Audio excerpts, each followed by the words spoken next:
अगर आप कॉमेडियन हैं और आपने किसी नेता को लेकर मजाक कर दिया और वो नेता सत्ता पक्ष में, तो आपको पता ही है कि क्या होगा आपके साथ।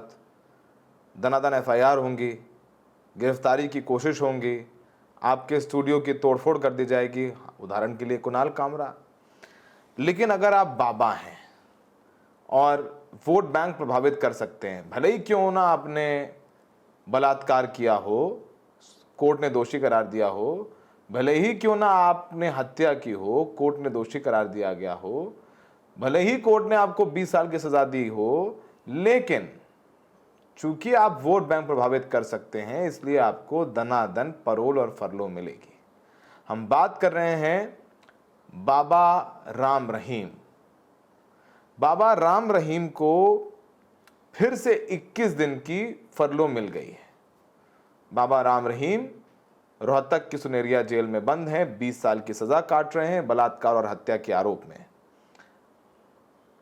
और वो अपने डेरे पहुंच गए, पूरे लाव लश्कर के साथ पहुंचे, उनके स्वागत में फूलों की वर्षा की गई, ये सारी चीजें की गई।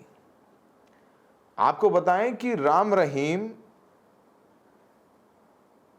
को अब तक पैरोल और फरलो मिला करके जो अवधि हो गई है वो लगभग 325 दिन की हो गई। यानी 325 दिन तो राम रहीम जेल के बाहर ही हैं। आपको हम बता देते हैं कि राम रहीम को सबसे पहले 24 अक्टूबर को एक दिन की पैरोल मिली थी, 24 अक्टूबर 2020 को। फिर 21 मई 2021 को एक दिन की पैरोल मिली। फिर 7 फरवरी 2022 को 21 दिन की फरलो मिली।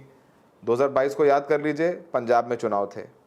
जून 2022 30 दिन की पैरोल मिली, यूपी के बागपत आश्रम भेजा गया।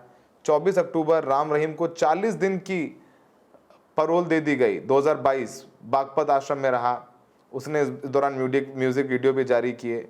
21 जनवरी 2023 को 40 दिन की पैरोल मिली, उसे शाह सतनाम जयंती में शामिल होने के लिए जेल से बाहर आया।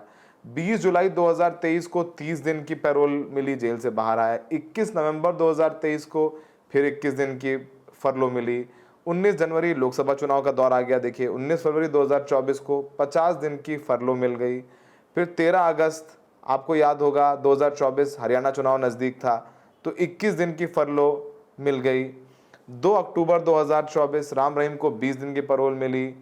उसके बाद 28 जनवरी 2025 को 30 दिन की पैरोल मिली। अभी 28 जनवरी से लेकर के 28 फरवरी तक एक महीने उसे पैरोल मिल गई।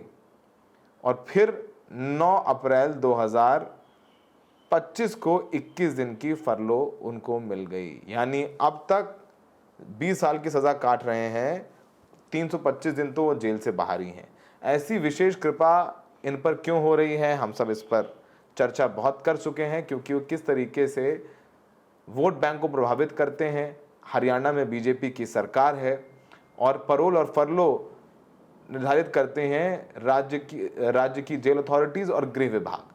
उसके अप्रूवल के बाद ही पैरोल और फरलो मिलती है। इसको एक टेम्परेरी बेल की तरह हम समझ सकते हैं। तो सबसे बड़ी बात यही है, अब राम रहीम जो है 2017 से जेल में है। 25 अगस्त 2017 को राम रहीम को 2 साध्वी के यौन शोषण मामले में 20 साल की सज़ा सुनाई गई थी। और फिर 17 जनवरी 2019 को पत्रकार रामचंद्र हत्याकांड में उम्र कैद हुई। और फिर रणजीत सिंह की हत्या के मामले में 2021 में उम्र कैद हुई। यानी 2 हत्या का दोषी और 2 महिलाओं के साथ बलात्कार का दोषी राम रहीम, जिसको लानतें भेजनी चाहिए, उसे पैरोल फरलो मिलके वो जेल से बाहर है। इस पूरे मामले में वरिष्ठ पत्रकार जगदीप संधू को सुनिए। आज गुरमीत सिंह उर्फ राम रहीम को जेल प्रशासन हरियाणा के द्वारा फिर से राहत दी गई है। इस साल में ये दूसरी राहत है। कहा जा रहा है कि ये राहत एक कैदी के जो जेल नियम के अधिकार हैं उनके अनुरूप ही दी गई है। लेकिन यहाँ सवाल उठता है कि जो अन्य कैदी हैं उनके लिए इस प्रकार का प्रशासन का रवैया क्यों नहीं है। बता दें कि गुरमीत सिंह राम रहीम के बारे में जब पिछली बार राहत मिली थी तो पंजाब के हलकों से बड़ी तीखी प्रतिक्रिया हुई थी, क्योंकि गुरमीत सिंह राम रहीम के ऊपर अभी भी पंजाब में मोड़ ब्लास्ट कांड और बेअदबी मामला, जो बड़े मामले हैं पंजाब के, उनकी एसआईटी की जांच चल रही है।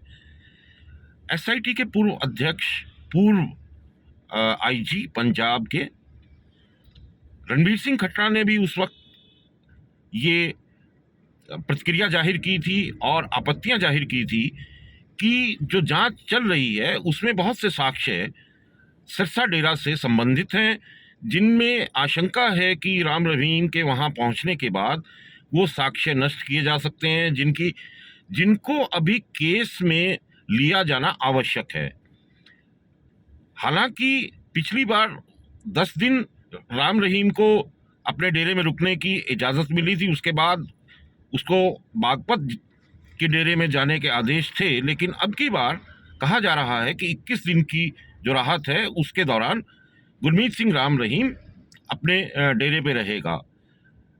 बार बार गुरमीत सिंह कई कारण दे के जेल प्रशासन के सामने गुहार लगाता है और सरकार और जेल प्रशासन भी उनको मानते हुए एक जघन्य अपराधी के प्रति एक, कह लीजिए कि एक सॉफ्ट एटीट्यूड रखती है। ये वो अपराधी है जिसने एक धर्म प्रचारक होने के नाते अपनी ही शिष्याओं के साथ दुराचार किया, यौन उत्पीड़न किया। इन पे आरोप और भी हैं, लेकिन सरकार के द्वारा एक अपराधी का इस प्रकार से एक विशेष तौर का कंसीडरेशन करना अपने आप में सवाल पैदा करता है। पंजाब के पंथक हलकों से पहले भी प्रतिक्रिया उठी हैं, आज भी वहाँ से प्रतिक्रिया आई है। श्री अकाल तख्त साहब के जथेदार ज्ञानी कुलदीप सिंह गड़गज के द्वारा इस पे आपत्ति जताई गई है। अन्य भी जो धार्मिक जथेबंदियां हैं उनके द्वारा भी बार बार विगत में भी आपत्तियां उठाई जाती रही हैं। इन सब बातों को देखते हुए हरियाणा सरकार का ये निर्णय सवालों के घेरे में बार बार आता है। हालांकि कहा यह जाता है कि सरकार के या प्रशासन के या जेल के जो नियम हैं उनके तहत ही गुरमीत सिंह को इस प्रकार की राहत दी जाती है, जो उसका अधिकार है, जो किसी भी कैदी का अधिकार है। तो वहाँ अगर समानांतर तौर पे देखें तो अन्य कैदी जो अन्य जेलों में बंद हैं उनके प्रति सरकार का दृष्टिकोण ऐसा क्यों नहीं रहता, ये भी अपने आप में एक बड़ा सवाल है। तो जगदीप जी ने बहुत विशेष तरीके से समझाया। आपको बताएं कि इस पूरे मामले में जब ये तमाम पत्रकार सवाल उठाते हैं तो हर बार आप किसी नेता से पूछिए, किसी प्रवक्ता से पूछिए, तो यही कहता है कि ये कानून के तहत फरलो दी गई है। फरलो राज्य की अधिकृत अथॉरिटी ने दी है। पहले भी सभी पैरोल और फरलो कानून के दायरे में ही मिली हैं। वहीं राम रहीम को फरलो की सूचना मिलते ही डेरे के श्रद्धालु डेरा सच्चा सौदा पहुंचने लग गए और राम रहीम ने इसीलिए अपील की कि भैया यहाँ मत आओ, मामला खराब ना हो जाए। अच्छा, हर बार ये बागपत रहता था अपने आश्रम में, भाई हरियाणा में नहीं रहेगा क्योंकि हरियाणा में प्रभावित कर सकता है, तो बागपत रहता था। लेकिन इस बार कोई दिक्कत नहीं, सिरसा में ही उसको 21 दिन की पैरोल में, वो 21 दिन सिरसा में रहेगा। उनकी जो करीबी हैं हनीप्रीत उनको लेने पहुंची थी। तो हमने बताया पंजाब विधानसभा चुनाव से पहले उनको पैरोल मिली, फिर जून 2022 में उनको हरियाणा नगर निकाय चुनाव से पहले पैरोल मिली। अक्टूबर 2022 में आदमपुर सीट पर उपचुनाव थे, तब 40 दिन की पैरोल मिली। फिर 2023 में हरियाणा के पंचायत चुनाव थे, उसमें 30 दिन की पैरोल मिली। फिर नवंबर 2023 को 29 दिन की फरलो मिली, तब राजस्थान विधानसभा चुनाव थे। फिर 2024 अक्टूबर फिर हरियाणा विधानसभा चुनाव थे। फिर जनवरी 2025 30 दिन की पैरोल, दिल्ली के विधानसभा चुनाव थे। हर चुनाव से पहले इसको 30 दिन, 20 दिन, 21 दिन की पैरोल मिल जाती है। कैसे मिल जाती है, एक बहुत बड़ा सवाल है और हमने इस पर बहुत डिटेल्ड रिपोर्ट्स और वीडियोस किए हैं। राम रहीम के जो फॉलोअर्स हैं वो राजस्थान और हरियाणा के सीमावर्ती इलाकों में, पंजाब के इलाकों में, उत्तर प्रदेश, पश्चिमी उत्तर प्रदेश के इलाकों में और दिल्ली में भी छिटपुट प्रभाव इसका है, क्योंकि तमाम हरियाणा, पंजाब और पश्चिमी उत्तर प्रदेश के लोग दिल्ली में रहते हैं आकर के। तो राम रहीम किसकी मदद कर रहा है, इसको हमें कहने की बहुत ज़्यादा ज़रूरत नहीं है। लेकिन चिंता की बात यह है कि अगर आप बलात्कारी हैं, आप 2 मौतों के दोषी हैं, आपको पैरोल कैसे दे दी जाती है? किस तरीके का संकेत सरकारें दे रही हैं समाज में, जहां एक तरफ अगर ये निंदा की जाती है और ये कहा जाता है कि बेयर बाइसेप्स या समय रैना की बातें अश्लील हैं, उन पर एफआईआर की जाती है, पूछताछ की जाती है, उन्हें घसीटते हुए ले जाया जाता है, तो फिर दूसरी तरफ जो बाबा राम रहीम को पैरोल दी जा रही है वो कितनी जायज़ है? आप कैसे जस्टिफाई करेंगे? कुणाल कामरा ने अगर गद्दार कह दे, जो ऑलरेडी तमाम नेता कहते हैं एकनाथ शिंदे को, उनको गिरफ्तार, उनके ऊपर कई एफआईआर कर देना, उनके जहां पे शूट हुए स्टूडियो को तोड़ देना और फिर ये कहना कि जब आओगे तो आपको सबक सिखाएंगे, ये कहाँ का न्याय है? तो कहीं ना कहीं vote politics, vote bank politics एक बहुत महत्वपूर्ण क्राइटेरिया हो गया है। सबसे बड़ा सवाल है, अब राम रहीम सिरसा में रहेगा, वो क्या करेगा नहीं करेगा अलग बात है, लेकिन जो 2 लोगों के हत्या का दोषी करार दिया हो, सीबीआई जांच के बाद करार दिया गया, 2 महिलाएं जो अपनी उसके आश्रम में थी, उनके बलात्कार का दोषी है, सीबीआई कोर्ट ने आदेश दिया है, उसके बावजूद अगर ये सब उसको सहूलियतें दी जा रही हैं, पैरोल और फरलो दिया जा रहा है किसी न किसी बहाने से, ये वाकई में एक चिंतापूर्ण बात है। हमें देखने के लिए बहुत बहुत शुक्रिया।